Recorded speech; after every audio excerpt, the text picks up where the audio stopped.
Was there a killer in Gravity Falls?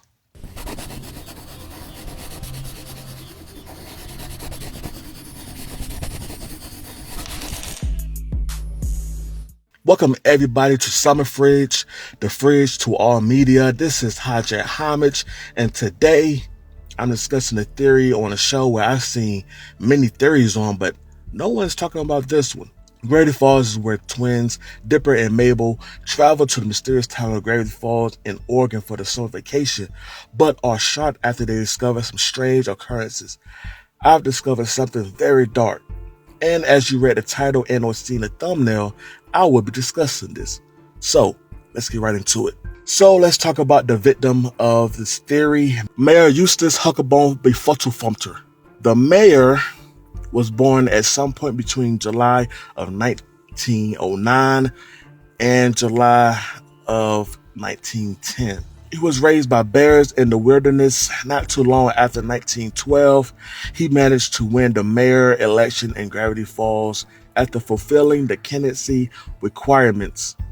Casting a shadow, counting to 10, and throwing his hat into a ring, and being appointed by the burly kiss of a freedom eagle. Despite remaining notable for acting such as raising the town's water tower, potentially starting World War I, and imprisonment of Gideon Gleeful. And putting town menace Gideon Gleeful behind bars in actual adult prison. The mayor's death in season 2, episode 14, the Centurion candidate brings about the election for a successor. If the mayor is the victim, then who's the person of interest? It's Gideon. Not much is known about Gideon's early life except for the fact that he was born to Bud Gleeful and Miss Gleeful. He was crushing Mabel Pines, bargaining with Bill Cipher, and even blew up the Mystery Shack with dynamite, trying to obtain the deed. Everybody without clear sight always believed of him to be an angel, until Stan exposed him, saying his Gideon pins were actually hidden cameras, which revealed the secrets of the citizens. For this crime, he was arrested by Sheriff Blubbs and Deputy Derlin, and was taken to Gravity Falls State Prison. He was not your average 9 years old by any means, and would do anything to get what he wants. How Gideon could have done this if he was locked up, you may be asking. I'll answer that by running this theory through something called the 3 aspects of a crime. This is something that law enforcement use to solve cases, and we're going to see if this method works for this theory. The 3 aspects of a crime is something that must be established to determine guilt in a suspect, and they are motive, means, and opportunity. Let's look at each of these step by step. The motive to commit the crime, for example, would be financial gain or to seek revenge. It definitely has something to do with Gideon not just killing the mayor who just locked him up in adult prison, and putting town menace Gideon Gleeful behind bars in actual adult prison, but also creating an opening just for his father to become the new mayor and pardon him from prison. The mayor dine's my one ticket out of here, which is why you're gonna win this election. Pardon me out of prison. Which is why his father, Bud Gleeful, was so quick to fill the seat when the mayor died. Now, I do believe I fulfill all the requirements. Wait, Bud Gleeful? He looks good, considering we threw his son in jail. So I say motive is here. Next thing to look at is the means to commit the crime, including tool or physical capabilities.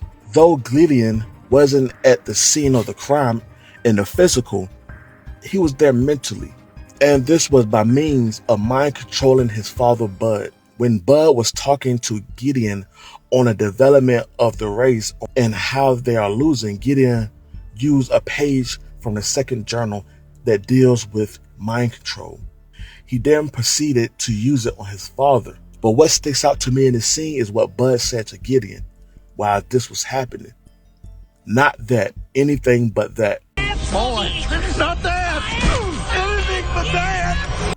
Which implies that he has done this once before. The day the mayor was killed, which Bud does have the physicality to do this unlawful deed. How? We're not sure. as his death is of unknown causes, the opportunity is definitely there. Lastly, the opportunity to commit the crime include being at the crime scene at the time of the offense. The opportunity for getting to physically there at the scene is not possible. But just as we discussed, he didn't need to be there. He was mind controlling his father to carry out the deed. The people of Gravity Falls do of course know where the mayor mansion is. It's not like it was hidden or even protected. Come on, kids. Want to go vandalize Mayor Tyler's mansion? Hey, vandalism! So, this does give Gideon the chance to carry out the assassination. 3 out of 3 on the 3 aspect of crime, and what makes things worse is that the mayor disliked Gideon and also seen him as an enemy. I think that's important and worth knowing to solidify this case. Yeah, Gideon had the plan and means, but at the end it didn't work out as Tyler won the election instead. Which I think it was destined, as his great-great-great-grandfather could have been mayor. But I don't know, maybe that's a theory for another day.